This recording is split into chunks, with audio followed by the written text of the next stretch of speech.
Whew. What up, y'all? Happy Monday. It is Monday, isn't it? It is Monday, yeah.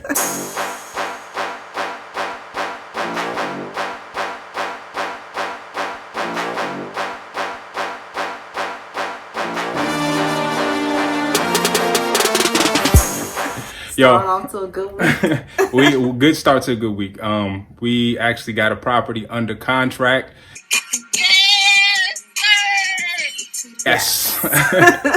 We got a property. Actually, if you remember the video we showed y'all last week, maybe a little bit over a week ago now, we went on the appointment with the seller, and Nicole, queen of the follow-up, she followed up for 10 days. She called him so much his wife may be concerned, but we got it under contract thanks to her. She was hustling for it. We got it done. He signed it. We're actually here now. We just finished. Actually, we got some buyers. We're excited to show them the property. I came over the weekend to put a lockbox on the house, and this whole week we're gonna figure out what we can wholesale it for. And if we don't get the number we want, then we're gonna buy it ourselves. Because if we can make a quick 20K on the wholesale, we'll do it. Otherwise, we'll settle on the 60 to 80,000 on the renovation. Not bad. Not bad at all. Not bad at all. So if you remember, the seller, he wanted what, 350 originally? 350 originally. Yeah, he wanted 350. Then in person, he said he wanted 305. But he had the highest offer, 305. That didn't matter. That's what he said.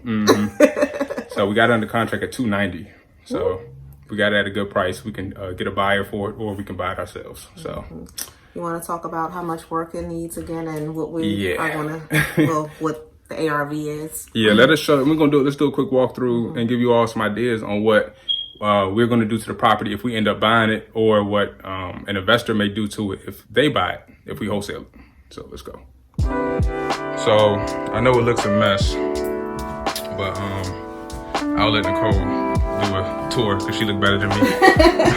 So right here you have a few options with this space. We were thinking about doing a bedroom or an office, and it will be a bedroom on the main level. So let me show you the door. This is the door, just so y'all can get an idea of the layout. Of course, you will go to the bedroom around that way because there will be a wall right here. This will, where Vernon is standing, will be the family room. Yep. We're going to knock all of this out, or whoever will knock all of this out to make it a more open concept. Yep. We'll have a kitchen over here with a nice island in the middle. We're going to move the bathroom to back here in the corner. Yeah, move the bathroom to this corner here so you have all this open space. Yep. And then right here's the back door. Yep. There will be a nice size deck off of the back. Yeah, let me show you the backyard. Let me show you through the window. It's a really nice backyard. Huge space back here. We also have the option to do a driveway back there. Yep. So we need off-street parking in this area. And this takes us down to the basement.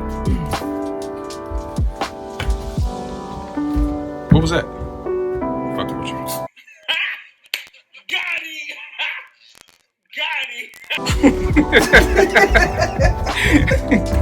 See what I'm saying? We have a pretty nice size basement down here. We could put another bathroom in the bedroom. And this, of course, will be the working area, which is still a nice size. Yep. Show you 360. Plenty of space. Plenty of space. We'll probably take this out and put the washer and dryer on the main level. Yeah. That'll be a good look. We don't like coming out to the basement and washing. I know, I hate it.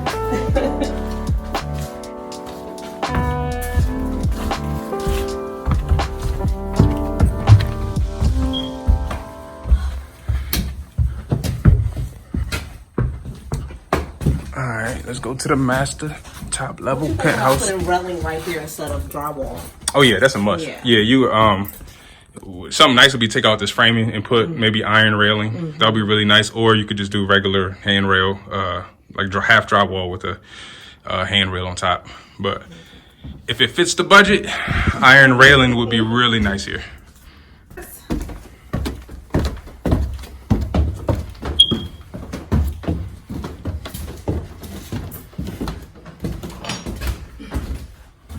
We can actually get 2 more bedrooms up here with the bathroom. Yep. but we were thinking about doing a dual entry so you could get to the bathroom from the master and from the hallway. Yep. And to make this space look a lot bigger, talking about not taking this out here because we have how many feet? Yeah, if you look in the attic, it's hard to see, but there's probably another, I don't know, 5 to 7 feet up there, and you could do like a cathedral type ceiling. That'll be real dope here. Yeah. That might even sell the house. Yeah, and it'll give it the illusion that it's a lot bigger. Yeah. Now that's a cost that you'll incur, won't necessarily get back in a valuation standpoint or an appraisal, but a home buyer would love it and you would sell it a lot faster. Mm-hmm. And you may be able to use it in regards to negotiations.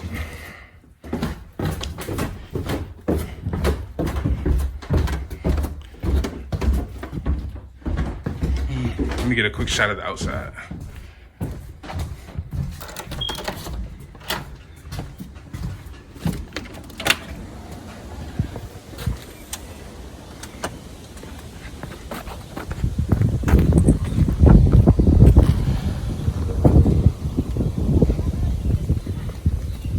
Yeah, it's a real nice neighborhood. Really nice neighborhood. Real quiet. It's a corner lot.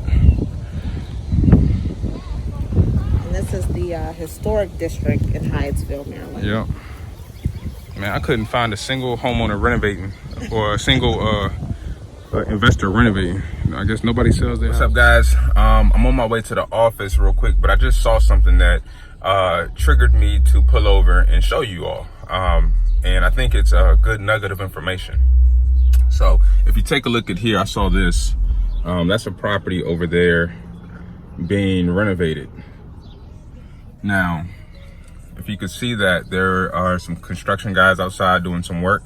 And the reason I saw it and I pulled over and I'm pointing it out to you all is because, you know, we just got a property under contract and the next step is to find a buyer if we decide to wholesale it. And with that being said, you got to find buyers. Now, a lot of coaches talk about driving for dollars, driving for vacant homes, but, you know, I really don't hear people talk about driving for buyers. Driving for buyers is just simply driving around looking for homes that are currently being renovated in the neighborhood near your property. And when you do that, you know, you're finding pretty much an investor because there's only 1 or 2 reasons why somebody is doing a full renovation on their house. Either they're a homeowner and they're trying to, you know, improve their home, or they're an investor and they're trying to flip the home. So, you know, we're looking for the investors that are flipping homes. So what better investor to find than someone who's currently flipping a house in the neighborhood? So what I typically do whenever I see that, for example, you know, I see these construction guys outside. What I typically do is I'll walk up to the property, introduce myself to one of the contractors, and ask them, is the homeowner there? And I'll let them know why I'm there. Now, if the homeowner's not there or if there's no contractors outside, what I'll do is I'll get a sticky note. And I keep these sticky notes in my car right here. They're bright pink, and I have them this color for a reason. What I do is I write on the sticky note, and Nicole and I have done this plenty of times. Write on the sticky note and say simply this: hi, my name is Vernon. Please have the homeowner give me a call as soon as possible. And I put my phone number on the sticky note. And what happens is the homeowner will eventually see that because it's really bright on their door. And then, or the investor will see it, I should say. When the investor sees it, they're going to read it and they're going to be like, oh, what's going on? Is there something wrong? So they're going to call me. And then when they call me, I introduce myself, let them know who I am and that I have a property not far from their property that they may be interested in buying. And they'll come by, take a look at it. And usually they're interested, especially if it's at a price that they bought their property or lower. So that's just a good, quick little nugget of information. It's a free way to find buyers, a very effective way to find buyers, because there's a lot of buyers out here that say they're buyers, but they're not buyers. They're other wholesalers. So, you know, what better way to find a buyer than someone who's physically renovating a property? All right, y'all. I'm about to head to the office and then I'm about to meet up with Nicole. We have some buyers who are going to show up at our property that we just got under contract. Peace. I'll talk to y'all later. What's up, everybody? All right, we're here at the property. Nicole's right there. I'm right here. We're at the property we showed you all last week. We actually are now seeing if we have some buyers that are interested in buying it. We just did a quick walkthrough and Yes, we And are doing a quick walkthrough with one of our buyers, Hungry investors. Hungry for real Hey, check estate. it out. Do you Check see out it? the plug. Yeah, but they're here looking at the property. You know, it's a beautiful neighborhood. We love it. They love it. They have to get some ideas on what they can do here to the property. It's already been, I'll do a quick 360. It's already been gutted for the most part. And she loved the neighborhood. That was an understatement. I'm telling you, you guys better get with these guys. They are the bomb. You hear me? They're the bomb. Yeah. So they're actually, you all are finishing up another. Yep, in Northeast DC. Perfect. So they finish up another flip, and then what a better time to roll right into another one. So And we're gonna keep rolling. there you go. So when we There almost you go. finish this, we'll be calling them back. All right, guys. We'll holler at y'all later. Peace.